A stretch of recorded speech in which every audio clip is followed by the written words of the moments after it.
আসসালামু আলাইকুম বন্ধুরা, কেমন আছো সবাই? আশা করি ভালোই আছো। আমরাও সবাই ভালো আছি।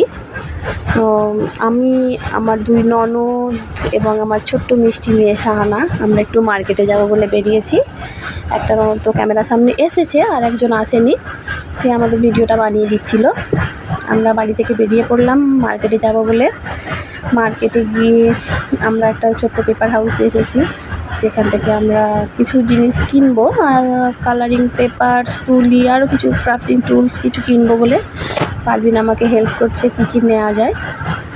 পেপার কিছু দেখলো, পছন্দ করে দিল আমাকে, এবং সেগুলো নিলাম। আরও অনেক কিছু নিলাম, সবগুলো ভিডিওতে তোলা হয়নি। আমাদের কেনাকাটা কমপ্লিট হয়ে গেল। আমরা এবার বাড়ির দিকে আসছি। রাস্তায় আস্তে আস্তে তো শাহানা একটা দোকানে বাবলস দেখতে পেলো। বাবলস দেখতে পেয়ে তো খুব বায়না, ওকে দিতেই হবে কিনে। বাবলস কিনে দেওয়ার পর ও রাস্তার মধ্যেই ওড়াতে শুরু করে দিয়েছে, ওর মতো করে আনন্দ করছে। বন্ধুরা হলে ভালো থেকো, পরের ভিডিওতে নিশ্চয়ই দেখা হবে।